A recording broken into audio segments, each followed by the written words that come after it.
Hello, and welcome. Today we have an exciting mystery story for you. A man is dead, and Inspector Logan must find out who the killer island. Listen carefully, and enjoy the story while you practice your English.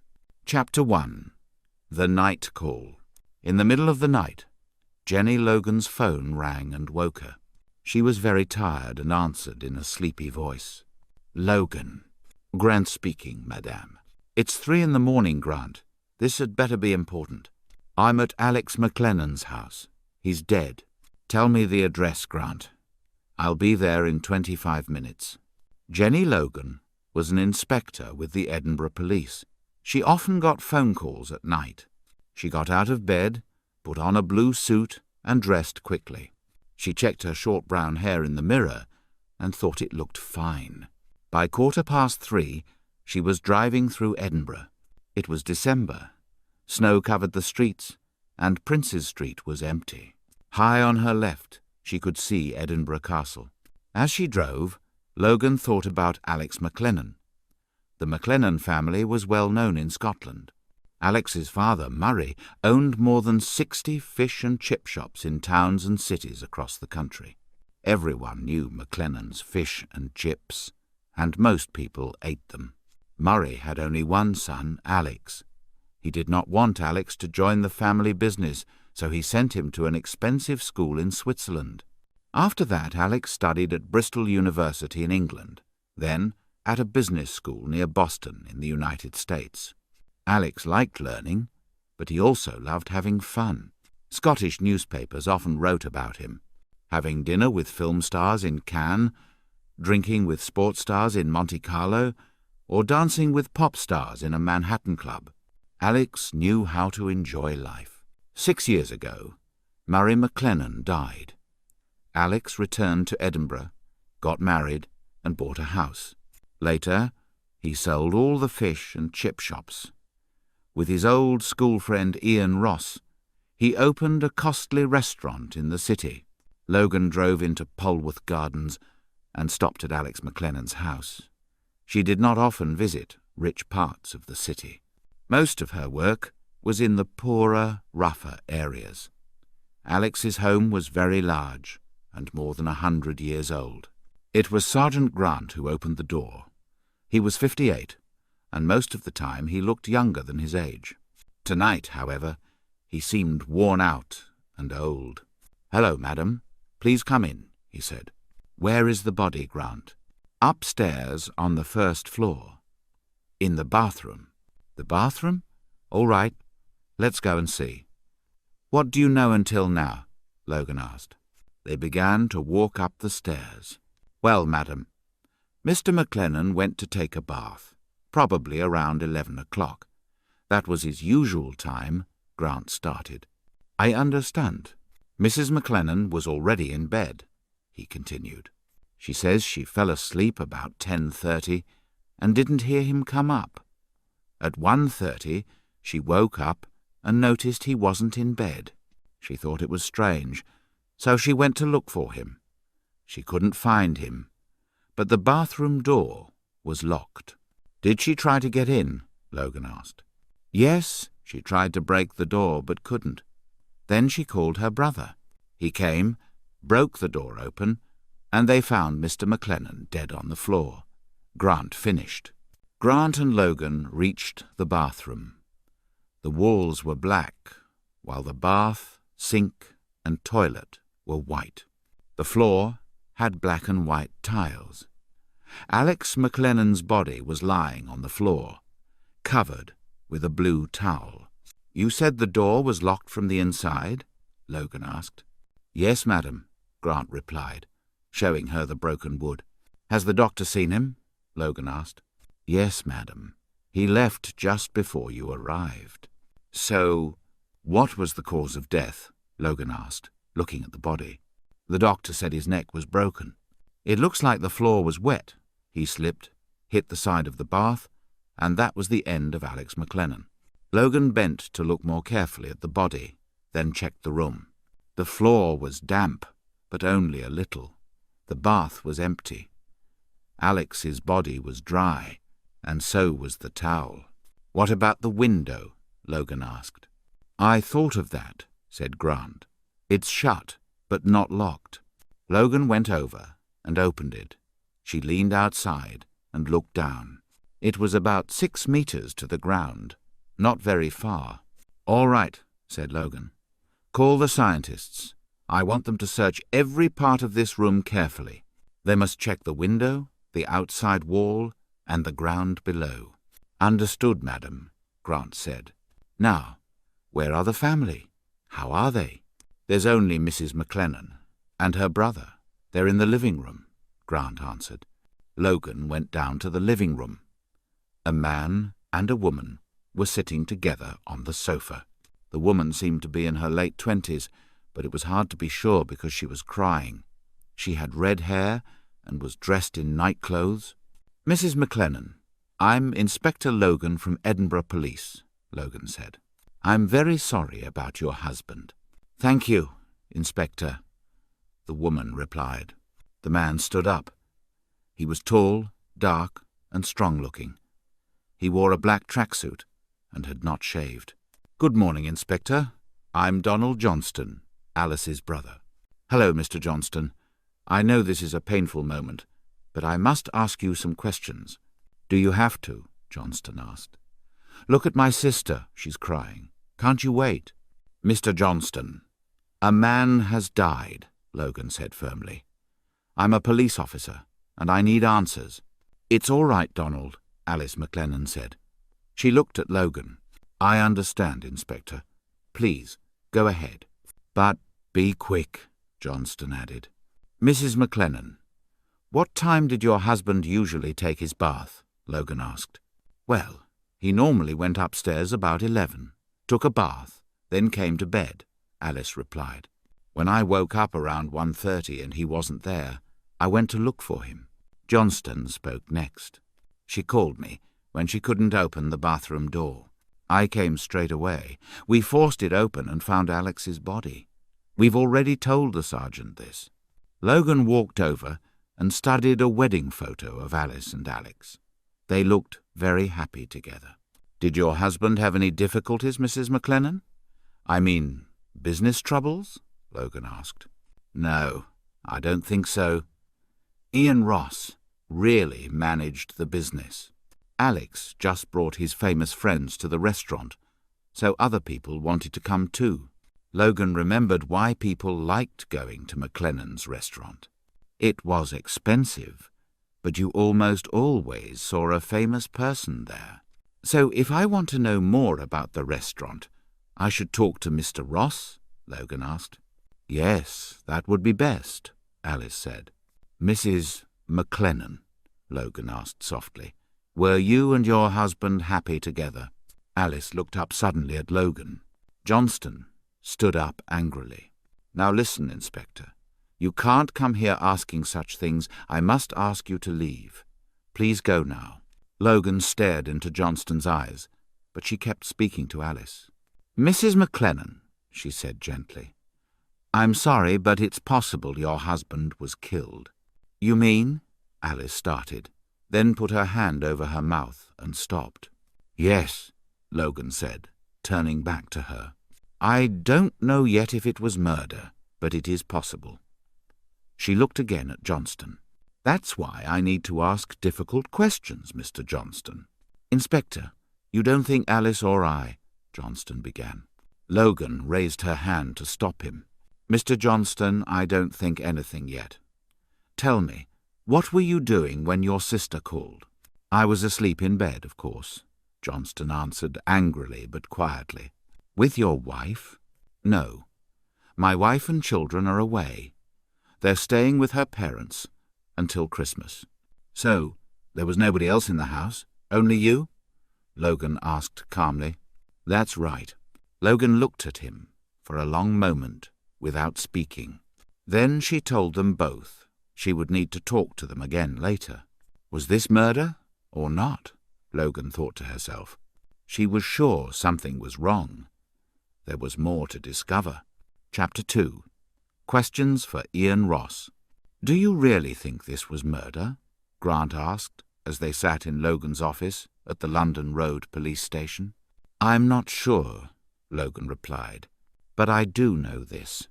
I don't like Mr. Johnston, and I don't trust Mrs. McLennan. She hasn't told us everything about her life with her husband. Grant sipped his coffee while Logan looked out of the window. She spoke again. We won't get the scientist's report until later today. Before that, I want you to check into Mr. Johnston. What's his problem? Why is he so unfriendly? Understood, madam, said Grant. I'll meet you back here at 3 o'clock. I'm going to see Ian Ross about the restaurant. Maybe I'll get a free lunch. Police officers never get free lunches, madam. Logan left the station and drove back to her flat. She took a shower, changed into fresh clothes, and ate something. Her home was in Leith, North Edinburgh, near the sea. Years ago, Leith was busy with ships arriving and leaving every day. Now, there were few boats, and many of the old buildings had become flats for young people in the city. Logan was only 28, but this morning she didn't feel young. Thinking about murder always made her feel older. As she drove along Princes Street, a loud sound came from Edinburgh Castle, her favourite place in the city. It was the 1 o'clock gun fired from the castle walls, heard every day at that time.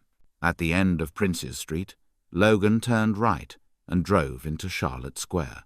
The restaurant, called Charlotte's, was on the west side.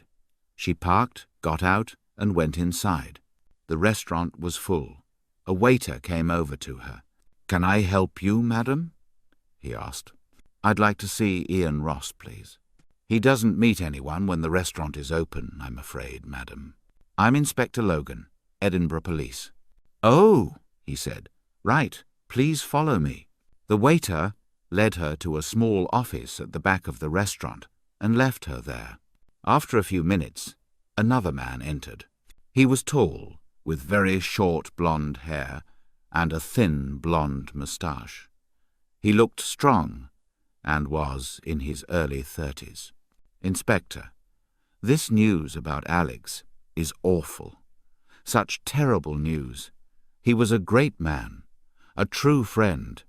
Now, how can I help?" Logan studied him. "Mr. Ross?" she asked, showing him her ID card. Yes, sorry, I forgot to say. Ian Ross. Pleased to meet you," Ross said with a smile. "Mr. Ross, at the moment we don't know how Mr. McLennan died." "Yes," Alice told me. "We spoke on the phone this morning," Ross said. "I just need to ask some questions to learn more about him," Logan said. "Of course.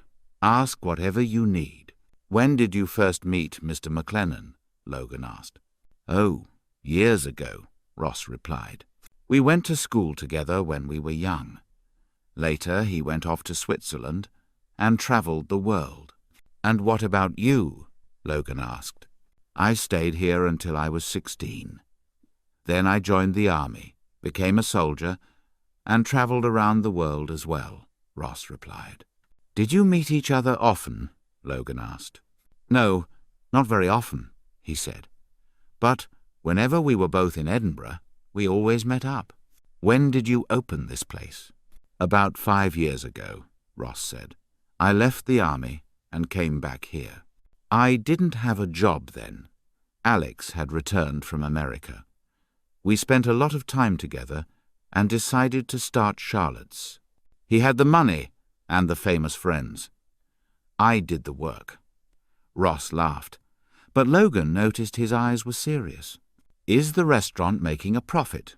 Logan asked. "Yes. As you can see, we're very busy. We're always full. The business is going very well." "Then you must earn a lot. Did you both share the profits equally, or?" "No. To be clear, Alex paid me a salary. I'm the manager, but I don't see why this matters." "I don't know if it matters or not, Mr. Ross.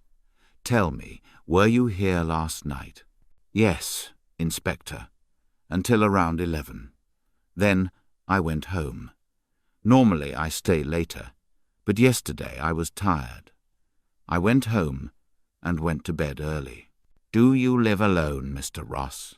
"Yes." So, Logan thought, no one can prove he was really at home. She continued speaking. "How well do you know Alice McLennan?" "Now, hold on, Inspector. If you believe Alice and I—" He stopped suddenly. Logan looked at him. "I don't believe anything, Mr. Ross. As I said, I just ask questions." Chapter 3. Secrets from Friends. When Logan returned to the London Road police station, Grant was waiting with some important news. "Donald Johnston has many problems and very little money," Grant began. "Really?" said Logan. "Tell me more." "Well, about 4 years ago he borrowed money from the bank. He started a business, buying and selling second-hand cars." "I thought used car dealers always made money," Logan said with a smile. "Not now," said Grant. "The price of new cars has gone down over the last 2 years, and because of that, the price of used cars has also fallen. Business has been hard for Mr. Johnston, and he keeps his cars in the West End, close to Prince's Street." "That's a costly area for a business," Logan said. "Very costly," agreed Grant. "Most garages and car dealers are outside the city, not in the centre." "So how bad is it?" Logan asked. "Very bad," Grant answered. "He has borrowed £200,000 from the bank in the past 4 years, and now they want their money back." "Can he pay?" "No," said Grant. "But he owns a nice house close to his sister. If he doesn't find the money by the end of the year, the bank will take his house."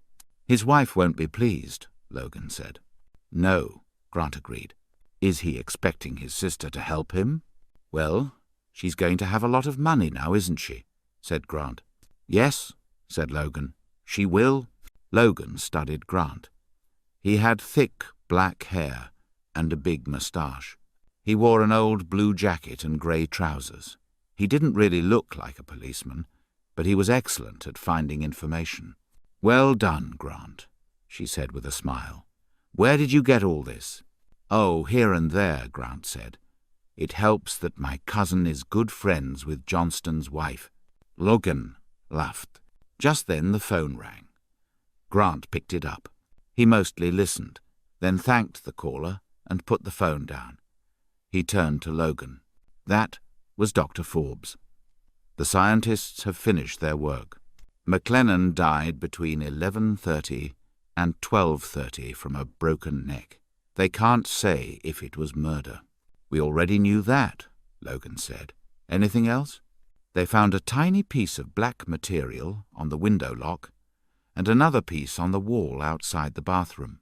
They believe the cloth probably came from someone's clothes." The two of them looked at each other. "So it really is murder, isn't it?" said Grant. "Well, I don't think someone climbed into the bathroom just to take a shower, do you?" Logan replied. Logan sent Grant to Polwarth Gardens. She wanted to make sure the black material did not come from the clothes of Alex or Alice McLennan. She told Grant to collect any black or dark blue clothes and have the scientists check them. Not long after Grant left, Logan decided to find out if the McLennans really had a happy marriage. She could have called someone, but it was better to ask people face to face. She put on her coat and stepped out onto London Road. She walked up Leith Street and turned into Prince's Street. Prince's Street was unusual for a main street in a big city. Shops were only on one side, and on the other side were the Prince's Street Gardens. In summer, the gardens were full of people sitting in the Sunday. On this day there was snow, and only a few people were there. They hurried to get out of the cold. Logan enjoyed walking in the fresh air. She climbed the mound and looked at the tall, beautiful buildings. This side of Prince's Street was called the Old Town. The other side, more than 200 years old already, was called the New Town. Soon Logan turned left and entered the offices of the Scottish Daily News. She went up to the newsroom on the first floor. It was full of reporters. A short man with red hair and glasses looked up from his desk. "Well, Jenny Logan," the man said. "Good to see you. You're just in time to buy me a Christmas drink." "Okay, Tam," Logan said, "but you'll have to earn it. I need some information from you." "Oh, Inspector, you're tough. You think I'll tell you everything you want just because I like you so much." "Come on, Tam, let's go," Logan laughed. A few minutes later, Logan and Tam were sitting in Deacon Brodie's, a famous old pub on the high street. "What do you know about the McLennans, Tam?" Logan asked. "Not much more than you, I guess," Tam replied. "Alex came back from the United States, married a beautiful red-haired actress, and started a restaurant. He had plenty of money from his father, lots of famous friends, and a big house in a good part of the city. Well, he had all that until last night." "Yes, I know that. I read it in the papers. But what else do you know? What do you know that you don't print?" Tam finished his drink and stared at the empty glass. "I get thirsty when I talk too much," he said. Logan smiled and went to the bar. While she was waiting for the drinks, she turned and looked at Tam. He was watching the people shopping on the high street. It was not common for a journalist and a police officer to be friends, but Jenny Logan liked Tam very much, and she knew he liked her too. When she returned to their table, Tam spoke. Everyone thought the McLennans lived a perfect life. The restaurant was always full. Alex's friends were always around. Alice always looked happy. But, for the last 18 months or so, something was wrong, Tam said. They weren't happy. "How do you know?" Logan asked. "Small things," Tam replied. "Someone heard them arguing one night. A few weeks later, she went on holiday without him. She stopped visiting the restaurant as often. In the past, they were very close. But in the last year or two, it was rare to see them together." "Do you think she had a lover? Or did he?" Logan asked. "Ah, that's the big question. Come on, Tam, what's the answer?" Logan laughed. "And this one doesn't need another drink." Tam laughed too, then continued. "Well, if one of them had a lover, it was probably her. Alex didn't really have the time. He was nearly always at the restaurant or at home. But we think Alice may have been seeing someone else. Nobody is certain, and nobody knows who the man was." "Did you try to find out?" Logan asked. "Of course. We are journalists after all." Logan smiled, and Tam went on. "One of our reporters followed her a few times when he wasn't busy, but he didn't discover anything. The strange thing was, he lost her twice, both times on a Thursday evening." "So you never learned if there was another man?" Logan asked. "No," Tam said. "We wanted to investigate more, but we couldn't spend all our time watching her. There were bigger stories to cover." "Well, thank you, Tam. You've given me some useful information. That's very kind of you." Tam placed his hand on Jenny Logan's, looked into her eyes, and gave a wide smile. "I'm a very kind man, you know, Jenny Logan." Then his voice changed suddenly. "So tell me, was it murder? And if it was, who did it?" Logan laughed. Tam's hand was warm and pleasant, but she slowly pulled hers away. "I don't know who did it, Tam," she said, "but it was murder. You can print that in the paper if you like." "Well, well, well. So it was murder," Tam said. "Thank you, Jenny." "Yes," Logan answered, "and since you are such a kind man, when I discover who did it, I'll tell you first." Tam smiled at her. Logan left Tam in Deacon Brodie's and decided to meet Grant at Polwarth Gardens. She took her phone from her bag and called him. It was time to find out what the McLennans' marriage was really like. Chapter 4. Alice's Story. For the second time that day, Grant opened the door when Logan arrived at the McLennans' house in Polwarth Gardens. He walked with her through the house into the living room. "Johnstone has gone home and will return tomorrow," Grant said. "I didn't tell him you were coming." "Good. Did you find any black clothes?" Logan asked. "A black sweater and a pair of black trousers," Grant replied. "They belong to Alex McLennan. Mrs. McLennan doesn't own any dark clothes at all." "That's interesting," Logan said. "Of course, she could easily wear her husband's clothes. Take them to the scientists as soon as possible. We need to know who was climbing in or out of."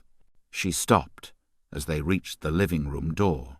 Alice McLennan was standing behind an elegant antique desk, looking over some papers.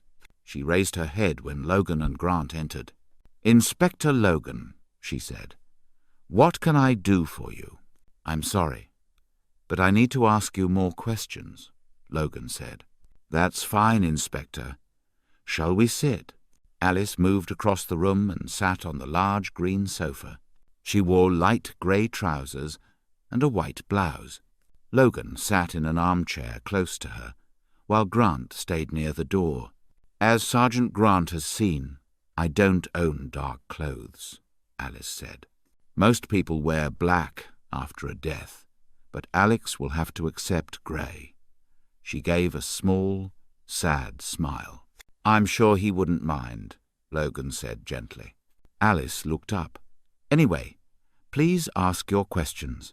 Logan glanced around the room at the fine antique furniture and the old paintings on the walls. "What will happen to all this now?" Logan asked. "Who gets the house, your husband's money, and the restaurant?" "That's simple," Alice said. "He left everything to me. I inherit the house and the money, everything except the restaurant." "Not the restaurant?" Logan asked. "No, that's different. The restaurant always belonged to Alex and Ian together. Ian had no money when they began, so Alex paid him to manage it. But Alex always said it was theirs, half and half. Now that Alex is dead, I'll get half, and Ian will have the other half." "Did Mr. Ross know about this?" Logan asked. "Of course, Inspector," Alice replied. "He and Alex discussed it when they started." "So they were close friends?" Logan asked. "Yes, they were." Logan's dark eyes studied Alice's face closely. "They were friends at the beginning, I know," Logan said. "But did they stay friends? I've heard Mr. Ross did most of the work while Alex didn't do much. It was Alex who was well known. People came to meet his famous friends. How did Mr. Ross feel about that?" Alice turned her eyes away. Her fingers moved nervously over a ring. Then she looked back and met Logan's gaze. "I honestly don't know, Inspector," she said. "You'll have to ask him. I don't go to the restaurant much anymore. I don't see Ian very often." Logan stayed silent for a moment. "You didn't answer my question this morning," Logan said. "What question was that?" Alice asked quickly, almost too quickly. "Were you and your husband happily married?" "Of course we were," Alice replied. "Mrs. McLennan," Logan said, "I don't believe that's true. And you know it's not true." Logan looked straight into Alice's eyes. "Please, Mrs. McLennan, I'm trying to find the person who killed your husband. I know this is a terrible time for you. I don't want to make it worse, but you must help me." Alice began to cry. "No, we weren't happily married," she admitted. "When we first married, we were. We were very happy. We loved each other, and life was wonderful for a few years. Then Alex and Ian started the restaurant. It took more and more of Alex's time. It was silly, really. He didn't do the hard work, but he still spent most of his time there. Sometimes we didn't see each other for days. I became bored and angry." "Were you angry with each other just before he died?" Logan asked. "No, things were starting to change. So no, we weren't angry then." Alice looked out the window, thinking carefully. "We were beginning to be happy again. About 6 months ago, we had a long talk about our marriage. Alex said he was sorry I had been so upset. He said he wanted to spend more time with me. He wanted to try to make me happy again. Mrs. McLennan, when your husband was spending all that time at the restaurant, did you have a lover? Logan asked. Alice looked directly at the inspector. This time she didn't look away. No, she said. Logan stared at her but said nothing. No, Inspector, I didn't, Alice repeated. Logan stood up. Well, thank you for your time, Mrs. McLennan, she said. I hope I won't need to ask you anything more, but if I do, I know where to find you. What do you think, Grant?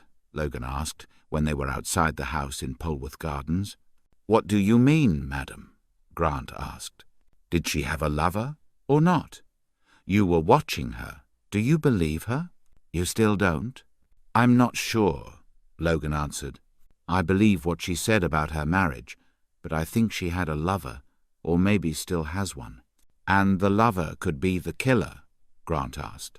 That's very possible, Grant. But if there is a lover, no one knows who it island. Alice McLennan certainly isn't going to tell us, so let's focus on something else. Logan told Grant about her visit to the restaurant and what she had learned from Tam. She asked Grant to send Alex McLennan's clothes to the scientists, then go to the restaurant. She wanted him to get more information about Ian Ross from the staff and find out how Ross really felt about Alex. Logan then thought about Donald Johnston. He needed a lot of money, and quickly. His brother-in-law was dead, and now his sister was rich. Was it just luck, or too much luck? She decided she had more questions for him. Chapter 5. 2 Angry Men. Logan was not sure whether Donald Johnston would be at home or at work. She called his home number, and he answered. She put the phone down without speaking. 5 minutes later, she arrived at his house in Morningside. Johnston opened the door, dressed in a dark grey suit and a black tie. Yes, Inspector? He said. Mr. Johnston, I'd like to ask you a few more questions, Logan said. Inspector, I'm very busy. I don't have any time, he replied. You have a choice, Mr. Johnston. We can talk now, and it will take about 10 minutes. Or I can take you to the police station and ask my questions there. If we do that, you might get home again by tomorrow morning. I hear the beds at the station aren't very comfortable. That's hardly a choice, Johnston said. Come in, but be quick. Logan entered the house and followed him into the living room. Johnston did not offer her a seat. He stood behind an armchair and faced her. Well, he asked, how is your business going, Mr. Johnston? Fine, he said, resting his hands on the back of the chair. I understand things are not so good at the moment. It's just a small problem, Johnston replied. It will go away soon. People always start buying cars in the new year, and I'll make money again. I believe your bank won't wait until the new year. Well, then you know something I don't. The last time I spoke with my bank manager, he was happy to wait until the end of January. Really? Logan looked around the room. This is a very nice house, Mr. Johnston. I imagine you don't want the bank to take it if you can't pay them back. That won't happen, Johnston said angrily. His face turned red. Why not? Because your brother-in-law is dead, and now your sister has enough money to help you, Logan said quietly. What are you suggesting, Inspector? That I wanted Alex dead? That I was involved? Johnston's face was now dark red with rage. Get out, he shouted. Get out of my house and don't come back. Logan turned and walked to the door. Johnston clearly had serious problems and was full of anger. But was he angry because his business was failing? Or was there another reason? Logan didn't know. The important question was, did he need money badly enough to kill his brother-in-law? Outside, she got into her car and checked her watch. It was 6 o'clock, and snow was falling again. She sat, thinking about Johnston. He was wearing a dark suit this evening. But what had he been wearing that morning? She tried to remember but couldn't. Logan decided to return to the police station. She hoped Grant was still there. As she drove, she thought about Ian Ross. It was interesting that he now owned half of the restaurant. Logan knew people who had killed for £50. 50% of Charlotte's was worth far more than that. When she drove into the car park at the London Road police station, she saw Grant's car. Good, he was still there. She ran upstairs and found him in his office. He smiled when she walked in.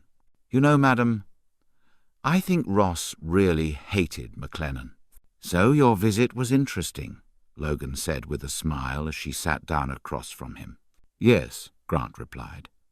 "Very interesting. Ross was out, so the staff at the restaurant were happy to talk to me." "Good. So what did they say?" "The most useful person was one of the waitresses, Isabel Ferguson. She's worked at Charlotte's since it opened." Grant paused and drank some coffee. She said at the start it was a wonderful place to work. Ross and McLennan always spoke with the customers. Alice came often too. The three of them told funny stories about each other. Everyone laughed. It was a great place to be, a great place to work. "But," Logan said, "but the last year and a half have been awful. Alice doesn't come anymore. Alex wasn't as lively as before. And Ross almost never leaves the kitchen." "Does she know why?" Logan asked. "She thinks it was because Ross and McLennan stopped being friends. She said it was about money. McLennan was making a lot from the restaurant. Everyone knew that. But he still paid Ross the same as in the beginning. And Ross didn't like that," Logan said. "Isabel believes he hated it," Grant replied. "Did he talk about it to anyone?" Logan asked. "No. She and Ross are close friends, but he never mentioned it to her. One night after closing, she heard Ross and McLennan shouting at each other in the office. Later she asked Ross what was wrong, and he told her it wasn't important." Grant stopped. Logan sat quietly, then looked at him. "We need to take a closer look at Mr. Ross," she said. "Yes, madam," Grant agreed. "He was in the army, wasn't he? I want to speak to someone about his time there." She checked her watch. It was 7:30. "But it's much too late now. Find me a number to call in the morning. Then go home, and I'll see you tomorrow. There's nothing more we can do tonight." "Okay, madam." Logan picked up her bag and coat and left the office. Outside it was dark. On her way home, she stopped at a supermarket for food. She drove back and parked her car on the street outside her house. Inside, she made a sandwich, opened a bottle of Pepsi, and sat down. Her thoughts returned to Alex McLennan's murder. Did Alice McLennan have a lover? Who was it? Why was Donald Johnston so angry? How did he really feel about Alex? Was he at home when his sister called? Would the bank take his house? Who wanted Alex dead? Her final thought was about Ian Ross. What exactly had he done in the army? She would have to find out in the morning. Chapter 6. Blood in the Past. Grant phoned Logan at home early the next morning. "I've found someone who knows Ian Ross," he said. "His name is Major James Innes. He'll meet you at the Royal Scots Club at 11 o'clock today. Ask for him at the main office, and they'll tell you where to find him." "Thanks, Grant." At 11:15, Logan was walking along Queen Street in the new town. The weather had turned very cold. She wore a thick coat, a scarf, and a hat. Her nose was red from the cold, and she kept her hands in her pockets, head down against the wind. The Royal Scots Club was across Queen Street Gardens in Abercrombie Place. The club was a meeting point for many people, not only old soldiers. It had a restaurant and bar, meeting rooms, and several bedrooms for guests. It was part hotel, part club. Major Innes was waiting for Logan in a quiet room near the main office. He sat in an armchair by a warm fire. He was about 60, with short white hair and a white moustache. He wore a dark blue jacket and an army tie. "Good morning, Inspector," he said.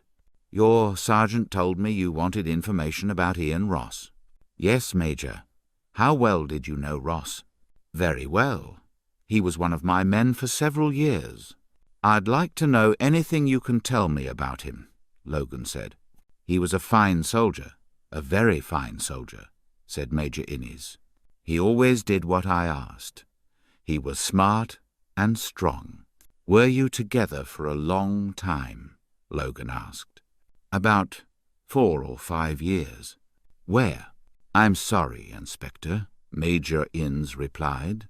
"I can't give you that kind of information. We were in the SAS. We are not allowed to talk about where we went or what we did." Logan leaned back in her chair and studied him. The SAS were among the best soldiers in the British Army. They often worked in dangerous places, sometimes inside countries hostile to Britain. They understood danger. They were tough men. "I didn't know Ross was in the SAS," Logan said quietly. The fire was hot, yet Logan felt cold. She thought for a moment, then spoke. "Major, I must tell you why I'm here. I'm trying to find the person who killed Alex McLennan. You've probably read about it in the papers." "Yes, Inspector," the Major replied. "Well, Ian Ross and Alex McLennan were once close friends. They ran a restaurant together." "I see. And do you think Ross killed McLennan?" the Major asked. "Major, did Ian Ross kill anyone while in the army?" Logan asked, avoiding his question. "Yes, Inspector, he did. More than one. But remember, he was a soldier. That was his duty. Soldiers only kill when necessary. They do not kill their friends." No, Logan thought. Soldiers don't kill friends. But were Ian Ross and Alex McLennan still friends? "Thank you, Major. I'm sorry to take so much of your time," she said, standing up. "That's all right, Inspector. I hope you find the truth. Ian Ross was an excellent soldier and killed when he had to, but that doesn't mean he is a murderer." Logan left the Royal Scots Club and walked back to Queen Street, where she stopped a taxi. It took her to London Road. She made herself a cup of coffee and sat in her office. Outside the window, in the garden across the street, some children were playing in the snow. They laughed and shouted as they built a snowman. The phone rang. Logan picked it up. "Logan," she said, "this is your favorite journalist speaking." It was Tam's voice. Logan smiled. "Hi, Tam. If you're calling about the McLennan case, I don't have anything new for you." "That's fine, Jenny," said Tam, "because I might have something for you." Logan pulled her notebook from her bag. "What is it, Tam?" "How much do you know about Donald Johnston?" "Well, we know about his business and his money problems with the bank," Logan said. "Ah," said Tam. "Then you don't know that 3 years ago he almost killed a man." "What?"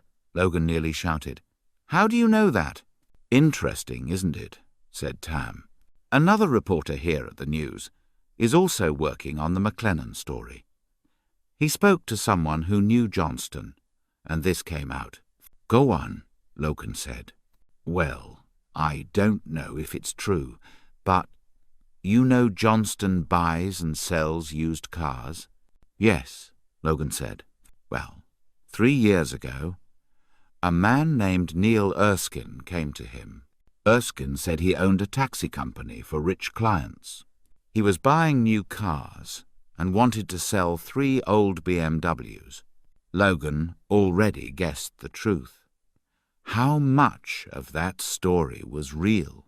"You're sharp, Jenny," Tam laughed. "He did want to sell 3 BMWs, but nothing else was true." "And Johnston believed him?" Logan asked. "Yes, he bought them. A week later, the police came and took them away." They weren't Erskine's at all. 2 were stolen from the south of England, 1 from Liverpool. And where was Neil Erskine? Logan asked, though she knew the answer. Gone, said Tam. So what happened? Well, Neil Erskine wasn't his real name. He was Neil Gordon from Glasgow. Johnston didn't know that. Anyway, about a year later, Johnston was in Glasgow on business. He was in a pub and he saw Neil Gordon, Logan said. Right, said Tam. Johnston followed him home. Later that week he went back with 3 friends. Neil Gordon spent 3 months in hospital. Even now, 3 years later, he still can't walk properly. He never told the police about Johnston? No. If the police learned about the stolen cars, Tam stopped. I understand, Logan said. She sat silently, thinking about Johnston. She knew he lost his temper easily, but she hadn't known he could do something like that. Are you still there? Tam asked. Oh, sorry, Tam, she said. Thank you. What you told me is very useful. You journalists have some interesting contacts.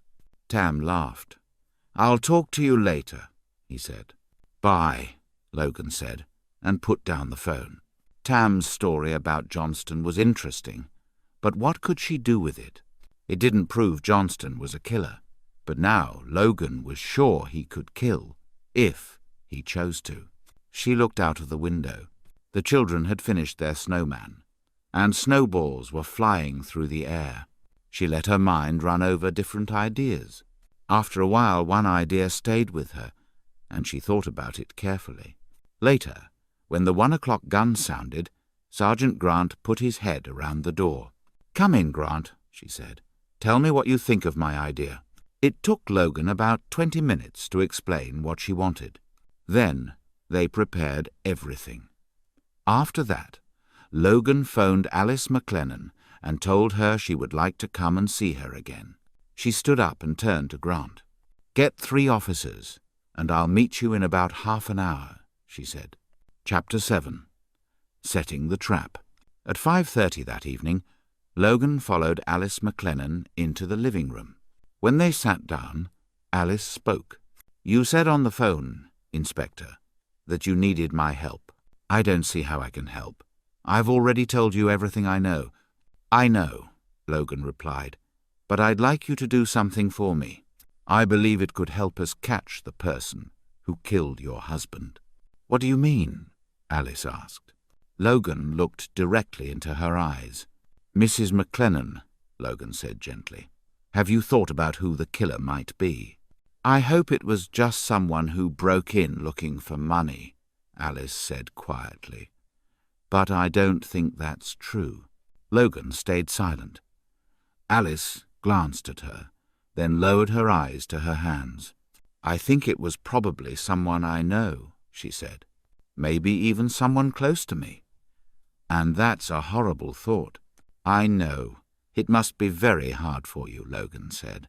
But sadly, it almost certainly is someone close to you or to your husband. Alice stood and walked over to the window. Then she turned and looked at Logan. So, who do you think it is, and what do you want me to do? She asked. As I see it, 2 people gained from your husband's death, Ian Ross and your brother. Ross hated Alex, and your brother is desperate for money. Now you are very rich. Alice sat down again. That's true, she whispered. What I want you to do, Logan said, is call both Ross and your brother. Tell them Mr. Fraser, who lives in Harden Place behind your house, called the police.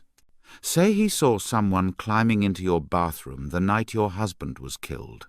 Tell them a police artist is going to Harden Place tomorrow morning to make a drawing of the person he saw. And what do you think will happen? Alice asked. The killer will want to speak to Mr. Fraser, Logan replied, and will be there waiting. Alice sat quietly, thinking. I need to plan what to say, she said. Logan waited in silence. Alice looked at her, and gave a small smile. "Did you know I was an actress before I met Alex?" she asked. "Yes, I knew that," Logan said. Alice reached over, picked up the phone, and began to dial. Harden Place was a short street near Pulworth Gardens.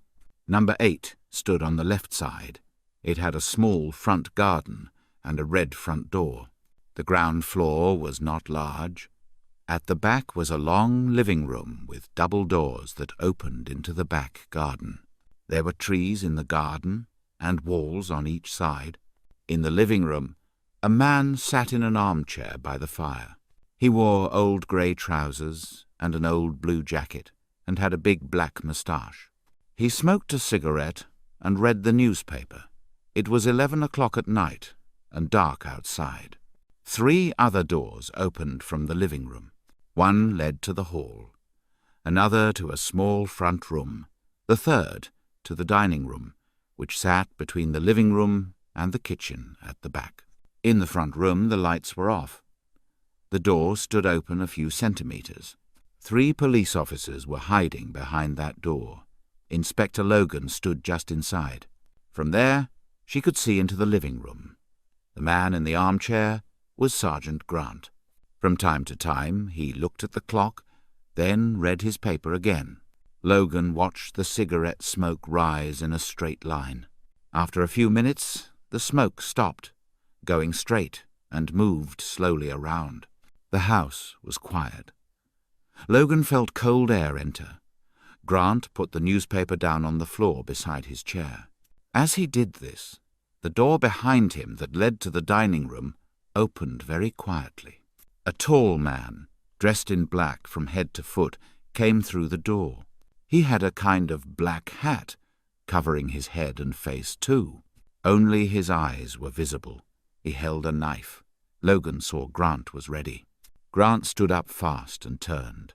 The man in black moved to his left. Grant moved too, keeping his eyes on the man with the knife. Logan waited. The man in black spoke softly. "You think you saw me, do you? You think you can tell the police who I am. I'm sorry, but I have no choice. I cannot let you do that." He ran quickly toward Grant. Logan decided she could wait no longer. "Now!" she shouted. She ran into the living room. The officers followed, but they were too late. The man in black had his arm around Grant's chest. The knife was at Grant's throat, and a little blood ran down to his shirt. "Don't come near me, or I'll kill him," the man in black said. "Drop the knife. You can't get away," Logan said calmly. No one moved. "Get away from the door, or Fraser dies," shouted the man in black. "Get away from the door." Still, no one moved. Then Logan said, "It's over, Ross. That is Sergeant Grant, not Mr. Fraser. Let him go." The room became quiet. The knife moved a few centimetres from Grant's throat. Grant was ready. His elbow pushed back hard and fast into the man's stomach. The man dropped his knife. His hands flew to his stomach, and he fell to the floor. Quickly, Grant picked up the knife.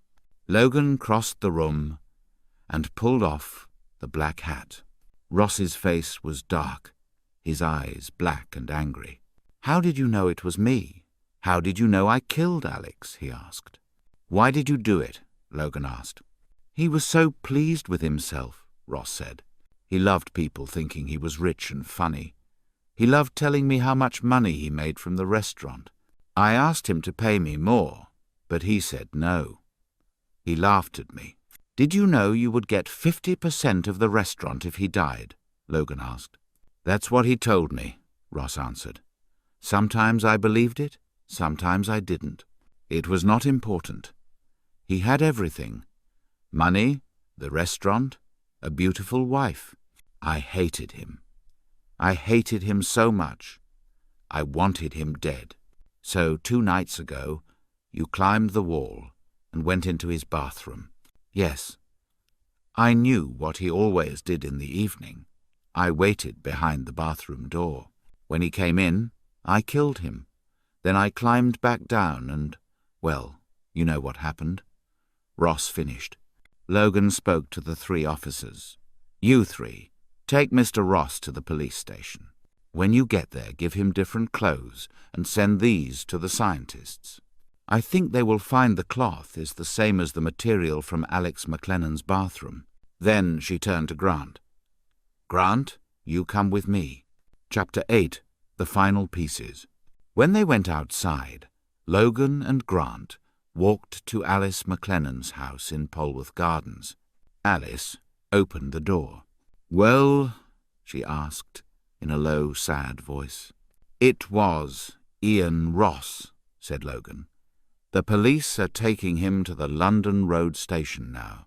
Alice covered her mouth with her hand. "Oh no, Ian," she said. "How awful. Are you sure?" "Yes. He told us everything. Well, almost everything." Alice looked at Logan strangely. "Almost everything? What do you mean, Inspector?" "There's one thing he didn't say. He didn't tell us how long you and he were lovers.